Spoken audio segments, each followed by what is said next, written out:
SSC পরীক্ষা বাতিলের সিদ্ধান্তে দেখা দিয়েছে মিশ্র প্রতিক্রিয়া। একাংশের দাবি হঠকারী সিদ্ধান্তের মাধ্যমে লাখ লাখ শিক্ষার্থীর ভবিষ্যৎ অনিশ্চয়তার মাঝে ফেলে দেওয়া হয়েছে। গণঅভ্যুত্থানে আহত সকল শিক্ষার্থীদের জন্য বিশেষ ব্যবস্থায় পরীক্ষা নেবার পরামর্শ তাদের। বিপরীতে আন্দোলনরত শিক্ষার্থীরা বলছেন, আহত ও বন্যা দুর্গতদের বাইরে রেখে পরীক্ষা নেওয়া হলে তৈরি হবে নতুন বৈষম্য। শিক্ষাবিদরা বলছেন, অন্তত 2 মাস পিছিয়ে হলেও উচ্চ মাধ্যমিক পরীক্ষা নেওয়ার কোনো বিকল্প নেই। মঙ্গলবার দুপুরে সচিবালয়ের ভিতরে উত্তপ্ত পরিবেশ তৈরি করে স্থগিত পরীক্ষা বাতিলের সিদ্ধান্ত আদায় করে নেয় আন্দোলনরত বেশ কিছু শিক্ষার্থী। এইচএসসির অবশিষ্ট পরীক্ষা বাতিল করে সাবজেক্ট ম্যাপিং এর মাধ্যমে ফল প্রকাশের দাবি জানায় তারা।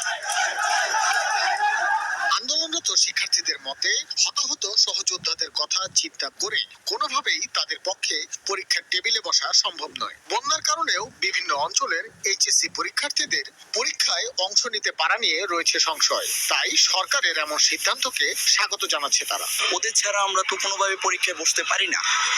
কালকে শিক্ষা বোর্ড একটা সিদ্ধান্ত দিচ্ছে আমাদের পরীক্ষা বাতিলের, যদিও এটা চাপে পড়ে দিচ্ছে। সচিবালয় ঘেরাও করছিলাম আমরা, এই কারণে সিদ্ধান্তটা দিচ্ছে। কিন্তু বর্তমান প্রেক্ষাপট যদি আপনি চিন্তা করেন, এটা সম্পূর্ণ যুক্তি। যারা নিজেদের সামনে কাউকে মারা যেতে দেখেছে, যারা টিয়ার গ্যাস খেয়েছে, আমরা কালকে অনেকেই দেখেছি এমন যে আহত, তাদের ডান হাতে গুলি লাগায় হাত কাঁপে, তারা লিখতে পারে না। তো এই ট্রমাটা নিয়ে তারা কিভাবে পরীক্ষা দিবে?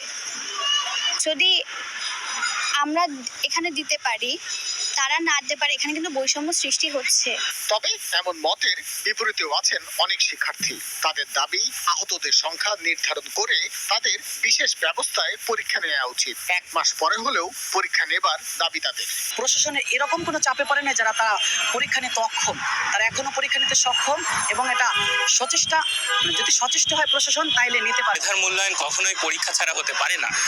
এখন আমরা যদি পরীক্ষা ছাড়া নিই, পরীক্ষা ছাড়াটা আমাদের অটোপাসটা দেওয়া হয়, মেধাকে ঠিকভাবে যাচাই করা হবে না। ওরা ফার্স্টে আপনার ফাইলগুলো দেখে, আপনার জিনিসগুলো দেখে বলবে ও অটোপাস, তখন আপনার ওদের প্রতি একটা ব্যাড ইম্প্যাক্ট চলে আসে। আমাদের কিন্তু ফার্স্ট সেম ডিগ্রিতে লাস্ট ইম্প্যাক্ট বলা হয়, যেটা আমাদেরকে অটোপাস দেওয়া হচ্ছে, তো এটা একদম মার্ক হয়ে যাবে ব্যাচটা।